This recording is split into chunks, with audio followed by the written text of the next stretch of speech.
Hey guys, audio UPSC के नए current affairs programme में आप सभी का स्वागत है। आज का हमारा टॉपिक है फिस्कल डेफिसिट।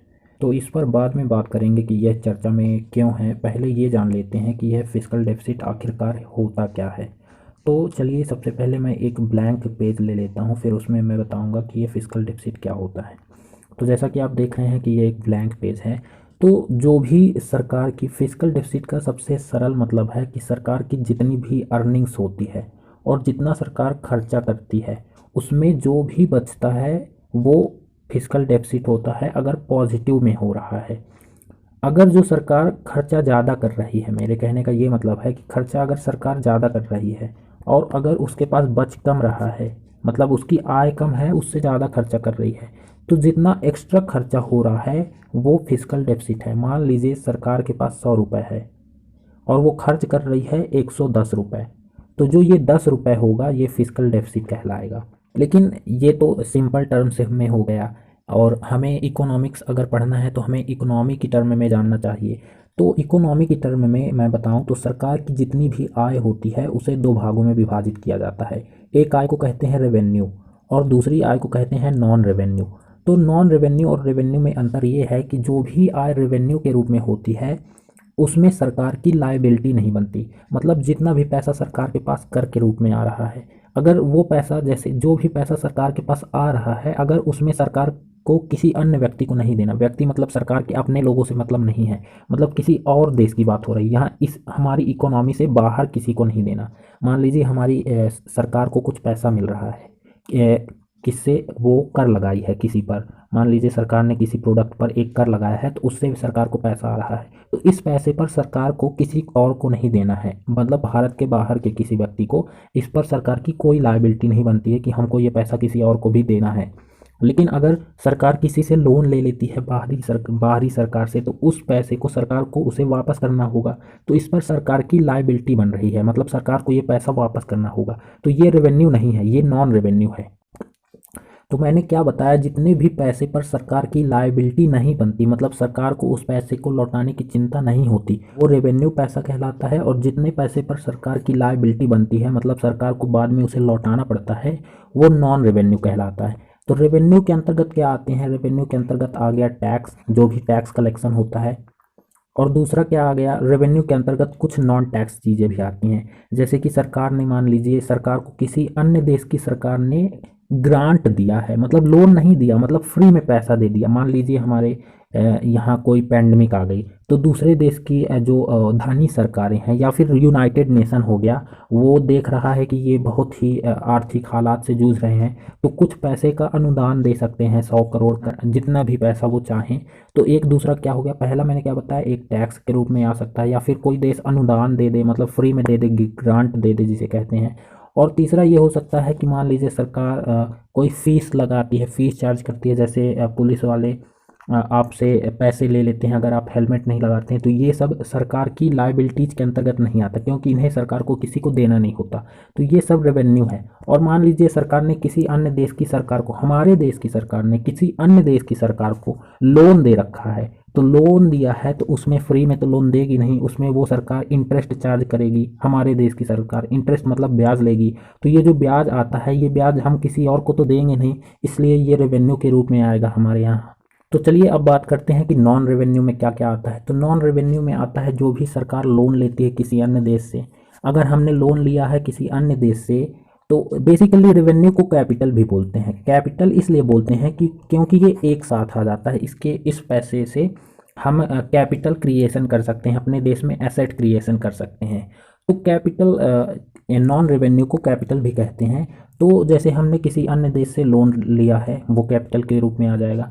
या फिर हमने किसी कंपनी से ही लोन ले रखा है, मतलब बड़ी वित्त कंपनी होती हैं, वित्तीय कंपनियाँ होती हैं, फर्म्स होती हैं जिन्हें अंडरटेकिंग्स कहते हैं, उनसे अगर लोन लिया है सरकार ने, तो वो इसके अंतर्गत आ सकता है, कैपिटल्स के अंतर्गत। और एक मान लीजिए सरकार ने जो लोन दिया था पहले अन्य देश की सरकार को, अब वो लोन ही वापस आ रहा है, तो वो भी कैपिटल के अंतर्गत आएगा। हालांकि इस पर अब सरकार को लायबिलिटी नहीं बन रही है, लेकिन ये कैपिटल के अंतर्गत आता है।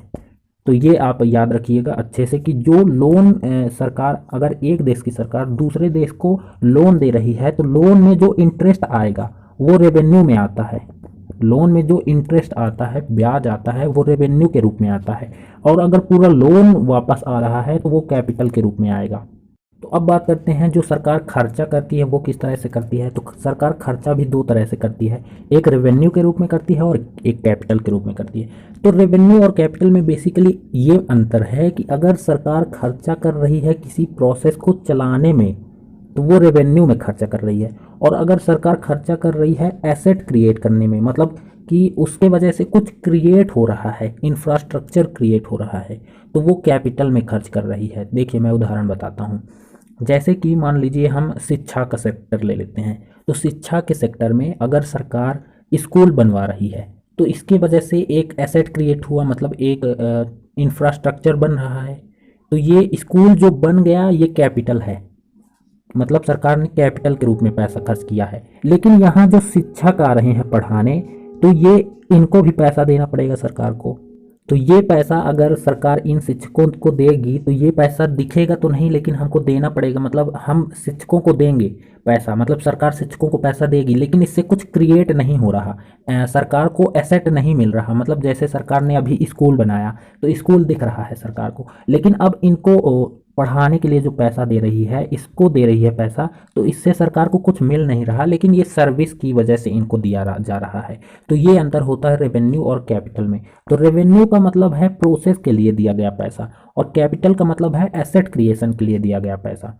तो सरकार दो तरह से खर्च करती है। तो रेवेन्यू के अंतर्गत क्या क्या हो सकता है, एक जो पब्लिक सर्विस का कार्य होता है उसमें पैसा देती है, जैसे कि मैंने अभी बताया शिक्षा के इस क्षेत्र में हो गया, हेल्थ केयर सेक्टर में हो गया, डॉक्टरों को पैसा दिया जाता है, और पुलिस, जितने भी कर्मचारियों की सैलरी होती हैं वो सभी रेवेन्यू के अंतर्गत जाती है, मतलब उन्हें रेवेन्यू एक्सपेंडिचर कहते हैं। और एक बात तो मैंने पहले ही बताया कि जो इंटरेस्ट होते हैं, अगर हमने किसी से लोन ले रखा है और वो इंटरेस्ट भी तो हमें देना पड़ेगा, मतलब ब्याज देना भी तो पड़ेगा अगर हम दूसरे देश से लोन लेंगे तो उसमें जो वो ब्याज होता है वो किस रूप में जाएगा, रेवेन्यू के रूप में जाएगा, उसे रेवेन्यू एक्सपेंडिचर कहते हैं। और जैसे कि पेंशन देते हैं सरकार कर्मचारियों को जो सेवानिवृत्त हो चुके होते हैं, तो वो भी रेवेन्यू एक्सपेंडिचर है। मतलब जितना भी एक्सपेंडिचर सरकार उस रूप में दे रही है जिस रूप में उसे कुछ दिखाई नहीं दे रहा, मतलब कोई एसेट नहीं क्रिएट हो रहा।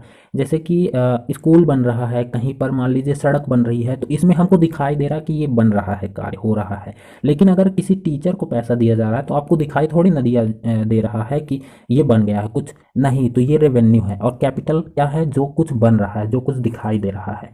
तो अगर सरकार ने किसी से लोन ले रखा है और वो लोन लौटा रही है तो ये भी कैपिटल एक्सपेंडिचर है। इन दोनों को आप अच्छे से याद रखिएगा। तो चलिए अब बात करते हैं फिस्कल डेफिसिट क्या है। तो मैंने अभी आपको बताया कि रेवेन्यू और कैपिटल रिसीट क्या होते हैं, मतलब कि ये मिलना क्या कहलाता है, और रेवेन्यू और कैपिटल एक्सपेंडिचर क्या होते हैं, मतलब कि पैसे का जाना क्या कहलाता है। तो जो फिस्कल डेफिसिट होता है इसमें सरकार के पास जितना पैसा रेवेन्यू और कैपिटल के रूप में आता है और जितना पैसा रेवेन्यू और कैपिटल के रूप में जाता है, उसमें जो अंतर होता है वो फिस्कल डेफिसिट होता है। अगर ये अंतर प्लस में है, मतलब कि सरकार खर्चा ज़्यादा कर रही है और उसके पास पैसा कम है, इसको पॉजिटिव ही बोलेंगे, तो ये फिस्कल डेफिसिट का मतलब ये निगेटिव है। वैसे तो निगेटिव है लेकिन फिस्कल डेफिसिट पॉजिटिव रूप में दर्शाया जाता है, इसलिए ये इस तरह से उल्टा इसमें घटाना होगा। तो जैसे कि अगर सरकार, मैंने शुरू में बताया था, 100 रुपये अगर खर्च कर रही है और कमा रही है मात्र 90 रुपये, तो सरकार 10 रुपये ज़्यादा खर्च कर रही है अपनी कमाई से, तो ये उसका फिस्कल डेफिसिट कहला गया। इसमें एक बात याद रखना है कि फिस्कल डेफिसिट की परिभाषा में क्या होता है, रेवेन्यू जो होता है, रेवेन्यू और जो कैपिटल पैसा होता है, मैंने क्या बताया, दो तरह से सरकार को पैसा मिलता है, एक रेवेन्यू के रूप में और एक नॉन रेवेन्यू को, जिसे कैपिटल भी बोलते हैं। लेकिन कैपिटल के अंतर्गत वो पैसा भी आता है जो सरकार लोन लेती है दूसरे देशों से। तो ये जो फिस्कल डेफिसिट होता है, इसमें जो ये लोन लिया गया पैसा होता है इसे नहीं जोड़ा जाता, क्योंकि इसमें सरकार की लायबिलिटी बनती है, वापस सरकार को देना पड़ेगा, तो लोन वाला पैसा इसको नहीं जोड़ा जाता। इसके अतिरिक्त जितना भी पैसा सरकार को मिल रहा है घरेलू उत्पादकों से, घरेलू तकनीकों से, तो वो जोड़ा जाएगा, और जितना जा रहा है वो जोड़ा जाएगा। तो चलिए अब अपने वीडियो में चलते हैं। तो जैसा कि मैंने बताया कि इसकी परिभाषा क्या होती है, इसकी परिभाषा होती है difference between revenue plus non debt capital receipt और टोटल एक्सपेंडिचर। मतलब सरकार की जितनी रेवेन्यू रिसीट है और नॉन डेट कैपिटल रिसीट है और जितना उसका टोटल एक्सपेंडिचर है, मतलब कि सरकार को इतना ज़्यादा पैसा की ज़रूरत पड़ेगी अगर उसका फिस्कल डेफिसिट ज़्यादा है तो अभी हाल ही में क्या हुआ है कि सरकार का फिस्कल डेफिसिट काफ़ी ज़्यादा हो गया है। सरकार जब भी बजट पेश करती है तो उसमें सरकार बताती है कि फिस्कल डेफिसिट इस साल कितना होने वाला है। तो सरकार ने लगभग बताया था कि 8 लाख करोड़ के आसपास होगा। तो अभी फिस्कल डेफिसिट 9.53 लाख करोड़ रुपए क्रॉस कर चुका है। मतलब कि सरकार के पास जितनी आमदनी है, सरकार उससे 9.53 लाख करोड़ रुपए ज़्यादा खर्च कर रही है। ऐसा वैसे ये गलत नहीं है, ऐसा हमेशा होता है, हर एक सरकार के साथ यही होता है, लेकिन ज़्यादा खर्च करना ये गलत है। मतलब कि फिस्कल डेफिसिट एक लिमिट तक होना चाहिए। ये ज़रूरी भी है। ज़रूरी क्यों है, आप ये सोच रहे होंगे कि क्यों सरकार ज़्यादा खर्च करे जितना उसकी कमाई ही नहीं है। इसलिए ज़रूरी है कि अगर सरकार कमाई से ज़्यादा खर्च नहीं करेगी तो वो डेवलपमेंट का कार्य नहीं कर पाएगी, और जब डेवलपमेंट का कार्य नहीं कर पाएगी और वो लोन नहीं लेगी अन्य देशों से, क्योंकि लोन लेना ज़रूरी है जब कोई कंट्री डेवलपिंग कंट्री होती है, मतलब अंडर डेवलप्ड होती है, तो उसको लोन लेना तो ज़रूरी होता है। और जब लोन लेगी तो उसका फिस्कल डेफिसिट तो वैसे भी बढ़ता जाएगा क्योंकि वो कमाई से ज़्यादा ही खर्च करेगी। तो इसीलिए फिस्कल डेफिसिट हमेशा डेवलपिंग कंट्रीज का रहता ही है, लेकिन बहुत ज़्यादा नहीं रहना चाहिए। ये 3% के आसपास रहना चाहिए जीडीपी का। अभी जो फिस्कल डेफिसिट है वो लगभग 4-4.5% के आसपास आ चुका है, इसलिए ये थोड़ा चिंताजनक है। तो चलिए अब बात करते हैं कि ये जो फिस्कल डेफिसिट होता है इसका इम्पैक्ट क्या होता है। तो इसका इम्पैक्ट काफ़ी निगेटिव होता है। जैसे कि मान लीजिए सरकार फिस्कल डेफिसिट बहुत ज़्यादा है, इसका क्या मतलब होता है, फिस्कल डेफिसिट बहुत ज़्यादा है इसका मतलब ये है कि सरकार अपनी कमाई से बहुत ज़्यादा खर्च कर रही है। अब जब कमाई से ज़्यादा खर्च करेगी तो इसके लिए सरकार को लोन चाहिए होगा। तो लोन ज़्यादातर सरकार या तो बाहर की सरकारों से लेगी या फिर घर में अपने ही इकोनॉमी में आरबीआई से लेगी, और जो सरकार के बैंक होंगे उससे लोन लेगी। अगर जो सरकार ही ज़्यादा लोन ले लेगी आरबीआई से और बैंकों से, तो फिर जो प्राइवेट कंपनियां होंगी उनके लिए पैसा बचेगा नहीं।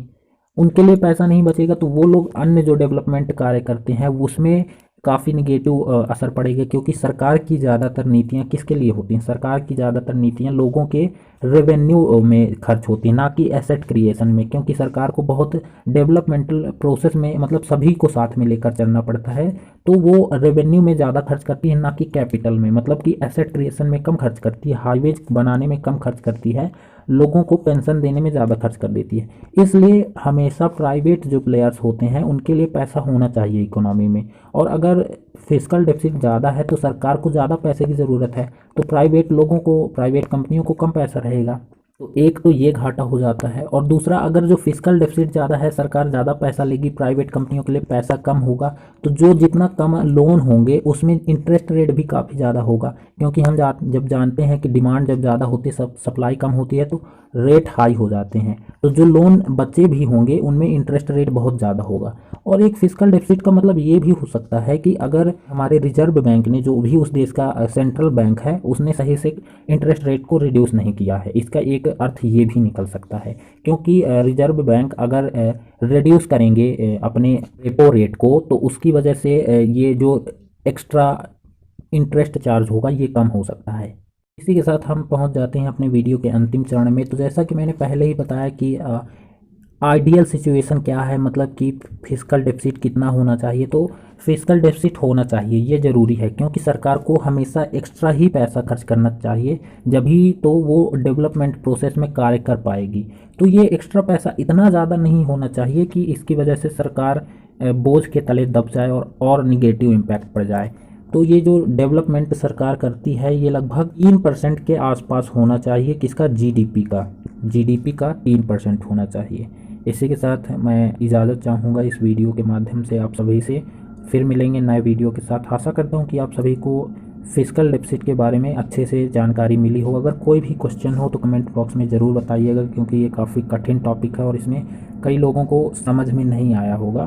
तो मैं कोशिश करूँगा कि अच्छे से एक बार और समझाऊँ अगर आपको समझ में नहीं आया होगा।